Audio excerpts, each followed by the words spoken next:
মাত্র একটা হাতে ধরা সম্ভব। কখনো ভেবে দেখেছেন এই রেশম কিভাবে হয়? একটি কীট তার লালার দ্বারা উৎপন্ন হয়। এই কীট সেই রেশমকে পাক দিতে থাকে, পাক দিতেই থাকে আর আস্তে আস্তে তার মধ্যেই জড়িয়ে পড়ে। শেষে ওর এই সুন্দর অমূল্য সৃষ্টি রেশমের এই সুতো তার নির্মাণ কার্য পূর্ণ হয়, কিন্তু তাতেই ও নিজে বন্দী হয়ে যায়।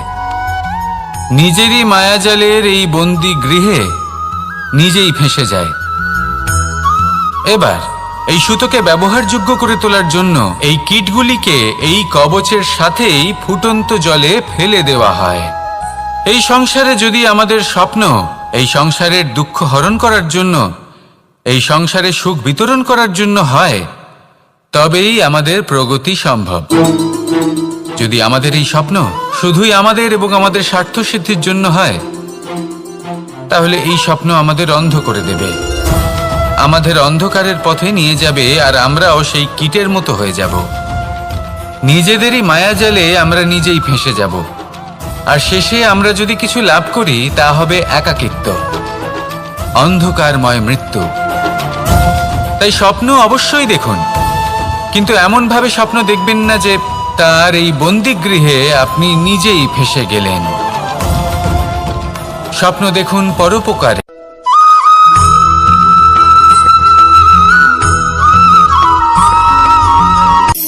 শক্তি শক্তি অর্জন করা এতটা কঠিন নয় যতটা শক্তি লাভ করার পরে সেই শক্তি সামলানো কঠিন হয়। কারণ যেই মানুষ শক্তি লাভ করে তার মনে গর্ববোধ জন্মায়, জন্মায় অহংকার, জন্মায় জেদ। তাই শক্তি প্রাপ্ত করার সাথে বিনম্র থাকাও অত্যন্ত আবশ্যক। আর এটা আমাদের শেখা উচিত বৃক্ষের থেকে। বৃক্ষ যা আমাদের ফল দেয়, বৃক্ষ যা যত ফল দেয় ততটাই ঝুঁকে যায়। আমরা পাথর মারি ওই বৃক্ষের থেকে ফল প্রাপ্ত করার জন্য। সেই পাথরের মার সহ্য করেও বৃক্ষ আমাদের ফল দেয়। কোনো গর্ববোধ নেই, কোনো অহংকার বোধ নেই, আর সেই জন্য এই বৃক্ষের পুজো করা হয়। এটাই হলো মাহাত্ম্য শক্তির সাথে বিনম্রতার। যদি এই শক্তি সৃজন করে থাকে, সাহায্য করে থাকে, সম্বল হয়ে থাকে, তবেই সেই শক্তি উপযুক্ত। আর নয়তো সেই শক্তি একদিন আপনাকে আসক্ত অবশ্যই করবে। তাহলে শক্তি অবশ্যই অর্জন করুন, কিন্তু তার সাথে সেই শক্তি সামলানোর মতো বিবেকও আপনাকে অবশ্যই জাগ্রত করতে হবে। তাহলে আসুন আমার সাথে ভালোবেসে বলুন, রাধা রাধা।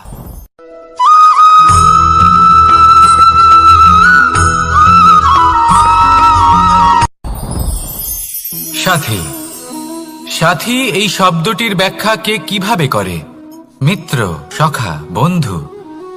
কিন্তু অর্থ একটাই, তিনি যিনি আপনার সঙ্গী হন আর তিনি যার সাথী আপনি হন। এবার সব থেকে বড় প্রশ্ন হলো এটাই যে তিনি কে হতে পারেন যাকে আপনি আপনার সাথী বলে মেনে নিতে পারেন, নিজের সখা, নিজের মিত্র, নিজের বন্ধু মেনে নিতে পারেন। আপনার সাথী হলেন তিনি যিনি দুঃখের সময় আপনার পাশে থাকবেন, আপনার হাত ধরে থাকবেন। আপনার সাথী হলেন তিনি যার হাত আপনি নিজের সুখের দিনে ধরে থাকবেন। সেই সাথীরই হাত ধরুন যিনি দুঃখে সবসময় আপনাকে সাহায্য করার জন্য তৎপর হয়ে থাকেন, আপনার পাশে থাকেন, আর যাকে সুখের দিনে আপনি আপনার সাথে রাখতে পারেন। আর যখন আপনার সাথে আপনার এই সাথী থাকবে, তখন আপনি এটা বুঝবেন যে যখন জীবনে দুঃখ আসে তখন এই দুঃখ কমে যায়, সবার মধ্যে ভাগ হয়ে যায়। আর যদি তখন সুখ আসে তাহলে সেটা সবার উপস্থিতিতে আরো বেড়ে যায়। এটাই হলো প্রেম, এটাই হলো ভালোবাসা, এটাই হলো সঙ্গ। যেমন সম্পর্ক আমার আর রাধার মাঝে। তাহলে আসুন আর আমার সাথে ভালোবেসে বলুন, রাধা রাধা।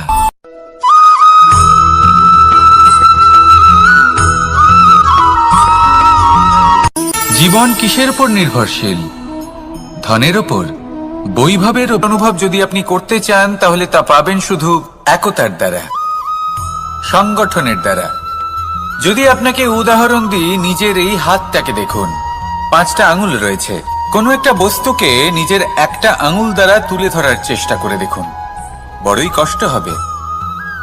তখন আপনি বুঝতে পারবেন যখন এই 5টি আঙুল একত্রিত হয় তখন কোনো কাজ কতটা সহজ হতে পারে।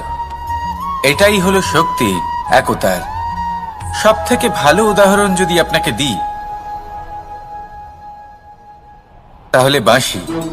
এই বাঁশি থেকে অত্যন্ত মধুর সুর নির্গত হয় যা সবার মন প্রসন্ন করে দেয়।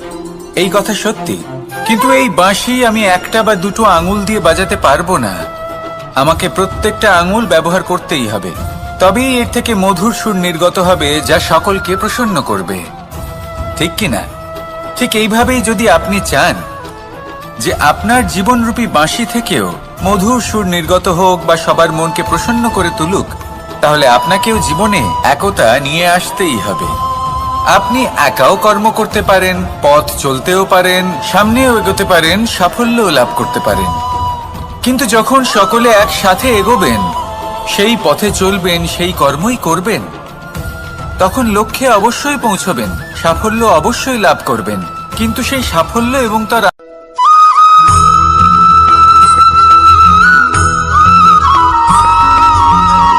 পুরুষার্থ।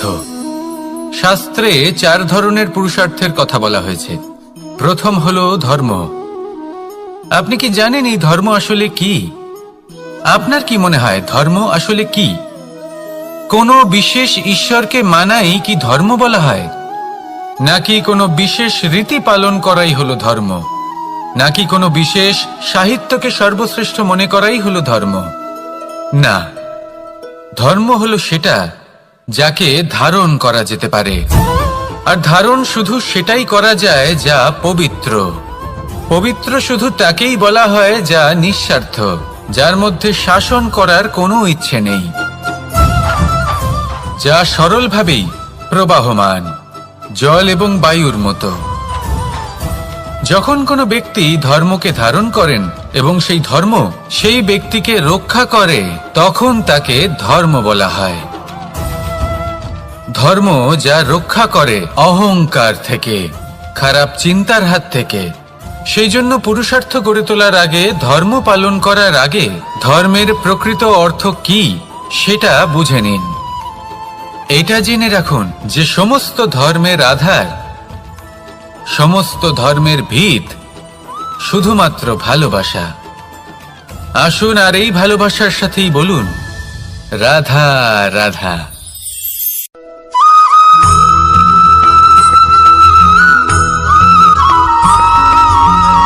কেউ বলে জীবন খুব ক্ষণস্থায়ী, কেউ বলে জীবন হলো একটা সুন্দর স্বপ্নের মতো, আবার কেউ বলবে জীবন হলো এক কঠোর সত্য। কিন্তু জীবন আসলে কি? জীবন হলো আপনারই প্রতিবিম্ব, একটা দর্পণ। অর্থাৎ আপনি জীবনকে সেইভাবেই পাবেন যেরকম আপনি নিজেকে প্রতিপন্ন করবেন। যদি আপনি দর্পণের দিকে তাকিয়ে হাসেন, তাহলে আপনি সামনে হাসি মুখী দেখতে পাবেন। এবার যদি আপনি গম্ভীর হয়ে থাকেন, তাহলে আপনি একজন রুষ্ট ব্যক্তি দেখতে পাবেন। শেষে সবথেকে বেশি গুরুত্বপূর্ণ হলো আপনার চেষ্টা। আপনাকে সবসময় চেষ্টা করতে হবে যাতে আপনি নিজেকে প্রসন্ন এবং ইতিবাচক মনোভাবে রাখেন। এটা হলো আপনারই উত্তরদায়িত্ব, তাকে পালন করুন। এই মনকে প্রসন্ন রাখুন, এই সংসারকে সুন্দর বলে মনে হবে। আর এই মন প্রসন্ন হয়ে বলবে রাধা রাধা।